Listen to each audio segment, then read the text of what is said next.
Even though the 1970s were a decade that witnessed some of the most horrible disasters in the history of rock and roll, they were also a decade that saw musical innovation and cultural shifts. This age is replete with stories of tremendous skill and terrible endings, ranging from the tragic deaths of great artists to the shadows cast by addiction and personal anguish. When music reached new heights, many icons had to deal with the burden of fame. Which events occurred during this period of chaos that caused the rock world to experience a disruption in its foundations? Come with us as we explore the profound tales that shaped a generation, illuminating how these tragedies continue reverberating in the music we like today. Jimi Hendrix's death was shocking, but it is still a mystery. There are at least two facts about Jimi Hendrix that the majority of casual fans are aware of. He was maybe the greatest rock guitarist of all time, and he passed away at the age of 27 as a result of an overdose that caused him to aspirate vomit while he was asleep. Both of these facts are known to the majority of fans. The circumstances surrounding his death have been put into question to a much greater extent than one might think, despite the fact that both of those assertions are, without a doubt, factual. What is known is that on September 18, 1970, Jimi Hendrix was discovered unconscious in the hotel room that he shared with his lover, Monica Dannemann. This occurred after he had taken an excessive amount of sleeping medication. At least one question mark is appended to practically every other detail. For example, Eric Burdon, a friend of Jimi Hendrix who subsequently joined the Animals, claims that Hendrix committed suicide after discovering a poem that he considers to be a suicide note. However, Dannemann was able to disprove this assumption. The sequence of events that took place that morning was altered as a result of her meetings with the law enforcement officials. Burdon also claimed that he got to the location in time to remove narcotics from the area, or that he arrived just as the ambulance that was transporting Hendrix to the hospital was leaving. Both of these claims were made by Burdon. During that time period, Michael Jeffrey, who was Hendrix's manager and had connection to the criminal underworld, was also suspected of being involved. At the time, Jeffrey was in debt to a number of questionable individuals.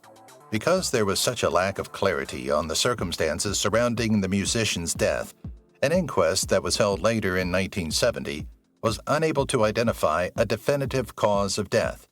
This was due to the limited information available. Furthermore, in 1993, there was an attempt made to initiate a second inquiry. However, this endeavor was never able to get off the ground effectively. The death of Jim Morrison was shrouded in shady circumstances. It is well known that Jim Morrison, the vocalist for The Doors, suffered from a significant amount of mental agony in his subsequent years. On July 3, 1971, he passed suddenly when he was in the bathtub of a flat in Paris. Pamela Curson, who was his girlfriend at the time, was present when he passed away. If he had committed this indecent exposure while under the influence of alcohol, he might have been sentenced to jail time. There is still a significant degree of mystery surrounding the singer's passing, despite the fact that this is the official narrative of what happened. In light of the fact that, following his death, Curson carried out a number of actions that are quite questionable, the evidence suggests that he is at the heart of everything. At 6 o'clock in the morning, Curson discovered Morrison lying in the bathtub, unable to move or breathe. Immediately after the incident occurred, she made a call to both the police and the fire department to report it. Following the 3-day period during which they kept the body of Morrison inside the apartment, they covered it with dry ice and made it remain there. A physician paid a visit during that time period, ruled that heart failure was the cause of death, and signed a death certificate. However, no one is aware of the name of the physician because his signature was not visible on the death certificate. Not only did Curson claim that he was unable to recall his own identity, but he also claimed that there was no autopsy performed on him. After everything was said and done, a low-cost coffin was brought to the location, and Morrison was laid to rest in front of a select few individuals. That was the end of it. Morrison was reportedly seen at a number of different locations on the evening of his death, according to a number of witnesses who have come forward to testify. According to the testimony of a few of these witnesses, He was found dead in the lavatory of a nightclub before being taken to the hotel. On the other hand, Ray Manzarek, the pianist for The Doors, would not totally rule out the notion that Morrison fabricated his own death. During an interview with performing songwriter, he made the statement that the casket might have been filled with 150 pounds of effin' sand. 2 members of the Allman Brothers band died in 2 different motorcycle accidents. In addition to having a significant and long-lasting impact on other Southern fried rock bands, such as Lynyrd Skynyrd, the Allman Brothers band had a significant and long-lasting impact on the rock world as a whole. Greg and Duane Allman were the brothers that led the band. The peculiar rhythm section arrangement of the band, which included 2 drummers and an ace bassist named Barry Oakley, as well as the guitar talents of Duane Allman, provided a good balance to Greg's deep blues-inspired songwriting and keyboards. Barry Oakley was the bassist, while Duane Allman was instrumental in the band's success. As an additional point of interest, the band's propensity to stretch live jams to 40 minutes or longer extended their impact to bands like the Grateful Dead and other bands that were active during that time period. Sadly, the band's lineup and trajectory were dramatically affected as a result of the twin calamities that occurred nearly exactly 1 year apart, one after the other. Both of these setbacks occurred in close proximity to one another. Duane Allman passed away in October of 1971 as a consequence of swerving to avoid colliding with an errant pickup truck and flipping his motorcycle over many times when he was attempting to avoid the collision. He was only 24 years of age. Although the band eventually got back together to record their breakthrough studio album, Eat a Peach, in 1972, Oakley never fully healed from the loss of his friend. This was despite the fact that the band eventually got back together. Joseph Red Dog Campbell, a member of the band, was quoted as saying, "When Duane died, Barry died." The individual admired and looked up to Duane. He made his statement in an interview with Rolling Stone. Over the course of a long amount of time, that was the matter that occupied his thoughts. Oakley's motorcycle was involved in a collision with a bus in November of 1972, just a few blocks away from the location where Allman was involved in an accident during the same month. Oakley ultimately succumbed to a severe concussion, which was also the cause of his death at the age of 24. Ended in tragedy, the band that should have been the next Beatles. The Welsh band Badfinger was probably believed to be one of the most popular bands of all time due to 2 elements: guitarist and vocalist Pete Ham and bassist Tom Evans' songwriting talent and their link to the Beatles. Both of these aspects contributed to Badfinger's success. Because their road manager, Mal Evans, invited them to try out for Apple Records, which the Fab Four music group owns, the band gained the attention of several record labels, even though they continued to be known as the Ivies. Their talent for writing songs drew the interest of Paul McCartney, and after much coaxing from Evans and Peter Asher, the head of Apple's A&R department, all 4 Beatles agreed to sign the group. The band Badfinger rose to fame in the early 1970s as a result of singles such as Come and Get It, which was written by Paul McCartney, and Without You, which was produced by Ham Evans and Tom Evans and became one of the most sought-after songs. Paul McCartney wrote both of these songs. Every single one of these tracks was produced with tremendous skill. By the middle of the decade, however, the band was in a difficult financial condition as a result of terrible mismanagement on the part of business manager Stan Polly, as well as an ill-planned label move. Both of these factors contributed to the band's precarious financial situation. Ham committed suicide in his garage in 1975, even though he was attempting to pay his bills and was expecting a child at the time. He believed that he was unable to afford his expenses. Tom Evans, who was his musical soulmate and greatest friend, passed away in 1983 as a result of the events that were stated previously. A horrible misunderstanding caused the 6th Beatle, Mal Evans, to die. If you have ever seen a person with spectacles and a shaggy haircut, typically with a beard, in the margins of vintage images or films of the Beatles, it is almost probably Mal Evans. Mal Evans is a member of the Beatles.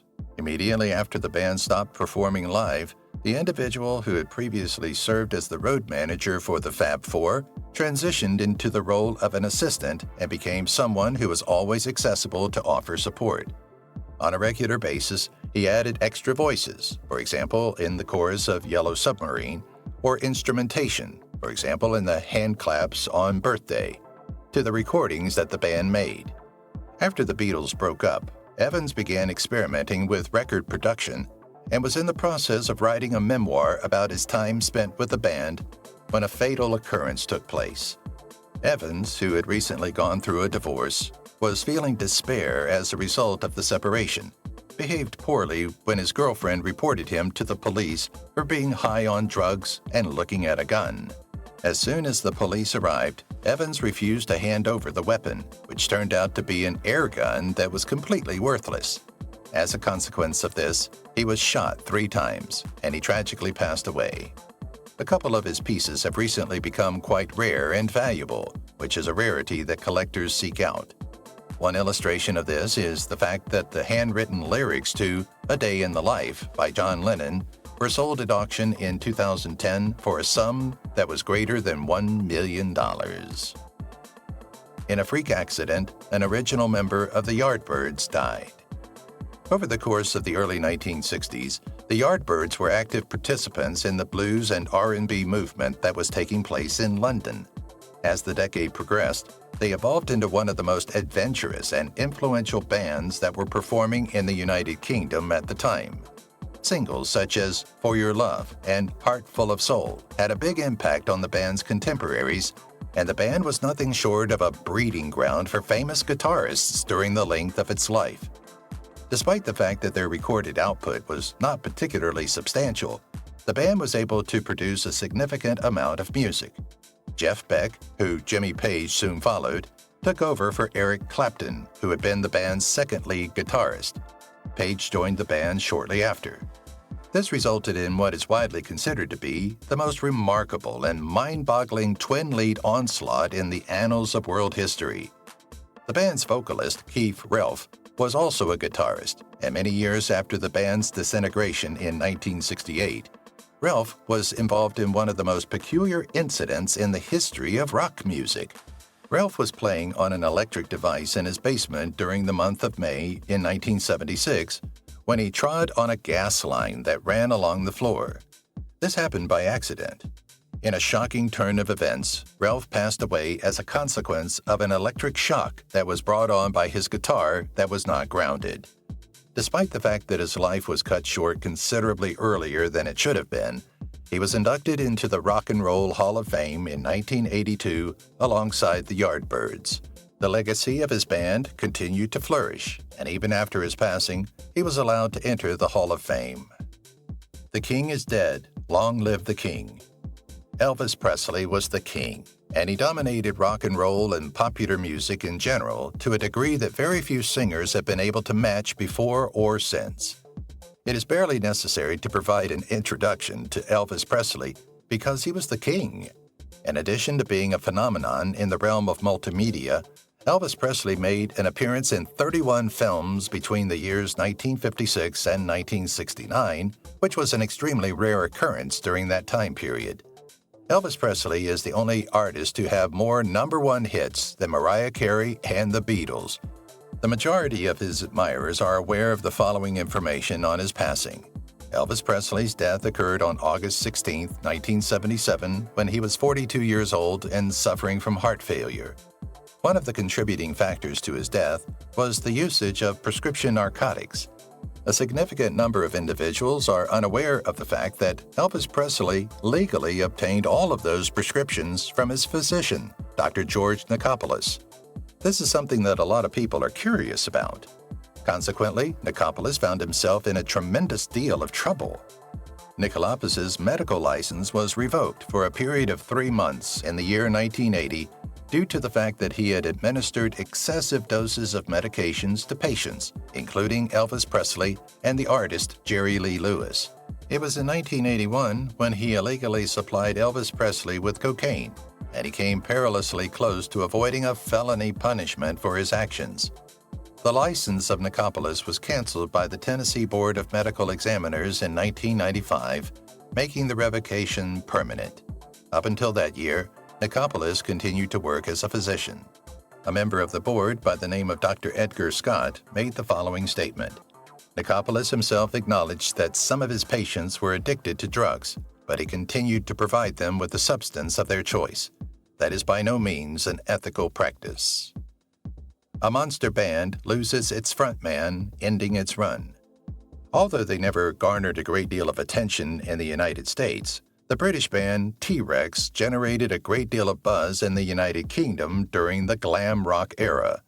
The band, which was led by the swaggering and smoldering lead singer Mark Bolan, had 10 consecutive songs that made it into the top 10 in their home country in the early 1970s. One of those songs, Bang a Gong, Get It On, was later recorded by the 1980s supergroup The Power Station, and it made it into the top 10 in the United States. By the time the decade came to a close, their financial fortunes had significantly declined, and any prospects of a revival were shattered in the year 1977. When Bolan was a passenger in a car driven by his lover, the singer Gloria Jones, in September of that year, Jones lost control of the vehicle and careened off the road. Bolan was a passenger in the car. Following the crash, Bolan was pronounced dead at the scene. Over the course of several years, it was believed that Bolan was crushed when the automobile struck a sycamore tree. Nevertheless, in 2012, singer Vicki Aram, whose vehicle had followed Bolan's that evening, spoke with The Independent in order to provide further clarification on the matter. Bolan had significant head injuries as a result of the collision between the vehicle and a fence post that was reinforced with steel. The sycamore tree had prevented the car from rolling down an embankment, which would have most likely resulted in Jones's death as well. A southern giant rock did not fall. The band Lynyrd Skynyrd was able to essentially define southern rock in the 1970s, and it only took them 2 attempts to reach a multi-platinum record with the release of Second Helping in 1974 and the classic smash ballad Sweet Home Alabama. The tragic event that occurred in 1977 for the band was made even more heartbreaking by the gravelly voice of frontman Ronnie Van Zant, the powerful songwriting of Steve Gaines, and the guitar skill of Steve Gaines. Due to the fact that their touring schedule was expanding, the band made the decision to charter a private plane. The band's management decided to go with a Convair 240, which was a plane that Aerosmith, another rock band, had previously contemplated but ultimately abandoned. During its flight from Greenville, South Carolina to Baton Rouge, Louisiana, the jet ran out of gasoline and crashed in a dense forest in Mississippi. The gig was scheduled to take place in Baton Rouge. There were 20 passengers that made it out alive, but 6 of them did not. These 6 passengers were both pilots, a tour manager, Van Zant, Gaines, and his sister, Cassie Gaines, who was the backing vocalist. The band went through a series of lineup changes over the course of the subsequent years, but their greatest hits CD from 2008 is the only one that has even come close to matching the chart success of their earlier work. A key member was lost in Chicago. In the world of rock music throughout the 1970s, Chicago stood out as a bit of an outlier due to their broad, horn-driven sound, as well as their ability to play both hard-hitting, funky rock and soft, emotive ballads together. In the midst of all those horns, it's possible that guitarist Terry Kath got a bit lost in the mix. However, it was not due to a lack of talent. Guitar legends such as Jimi Hendrix, Joe Walsh, and Steve Lukather of Toto were enormous fans of his work. If it weren't for a terrible tragedy that occurred in January 1978, he may still be considered one of the greatest guitarists of all time. During the time that Kath, a gun aficionado, was cleaning a revolver at the residence of Don Johnson, an employee of the band, Don Johnson became concerned about the situation. Before Johnson pulled the trigger on a cartridge that was still in the chamber, Kath showed Johnson that the clip was empty by demonstrating that it was empty. In an instant, Kath passed away after being shot in the head. In the documentary that Michelle Kath Sinclair, Kath's daughter, produced in 2017 about her father, Walsh made the following statement, as reported by Rolling Stone. "All we have to go on are the records he's made. that his work on the guitar has been forgotten for a very long time, which is a terrible thing to happen because he was a complete and utter monster. A wild man's death. Keith Moon, the drummer for The Who, was a notoriously insane prankster, drinker, and drug addict. He was infamous for destroying hotel rooms, throwing televisions out of windows, and driving cars into hotel swimming pools. He was also noted for his addiction to drugs. By the year 1978, he had made his life more stable, cut back on his usage of alcohol, and made plans to marry Annette Walter Lax, who was his girlfriend at the time. Unfortunately, he was also developing a dependency on hymenevrin, a powerful sedative that was supporting him in quitting drinking. On September 7, 1978, this habit proved to be fatal for him. After going to a movie premiere the night before, Moon and Walter Lax went back to their apartment, watched a movie, ate a modest supper, and then went to bed. Before going to bed, Moon took 3 hymenevrin pills. At approximately 7 o'clock in the morning, Moon awoke, ate more, took more pills, went back to bed, and never awoke again. That afternoon, Walter Lax found him unconscious, and when Moon was pronounced dead at a nearby hospital, there were still 26 hymenevrin pills in his stomach that had not been digested. The Riverfront Coliseum disaster. When The Who performed a devastating gig at Riverfront Coliseum in Cincinnati, Ohio in late 1979, they were still grieving from the murder of their drummer. This tragic event inspired a thorough reassessment of how concert seating is managed, which led to widespread changes in the way concerts are organized. Festival seating, a form of general admission that is based on the principle of first come, first served, was utilized at the event. This method has already been subject to criticism in the United States. On December 3, 1979, as soon as the doors opened, the thousands of spectators who were waiting to be admitted to the event pushed forward in an attempt to get advantageous positions on the floor. The murders of 11 persons occurred in a hurry. Despite this, the band proceeded. Following the stampede, the city of Cincinnati established a policy that barred festival seating. Nevertheless, the practice has lately been observed again. In a retrospective article published by Rolling Stone in 2022 about the calamity that occurred at the Who concert, concertgoer Jerry Craven described his fear amid the crush. He informed the audience, "You don't expect to fight for your life at a Who concert," and they agreed with him. Yes, it was a little bit like hell. Despite our best efforts, there was nothing that we could do to get around the difficulty. Many people who were still carrying the memories of the disaster were able to find closure when they made their first visit to Cincinnati since the accident. This visit took place in that year. If you enjoyed the video, like, share, and subscribe for more entertainment updates. If you've watched the video till here, that means you've enjoyed the video. Subscribe. Don't forget to turn on the notifications bell icon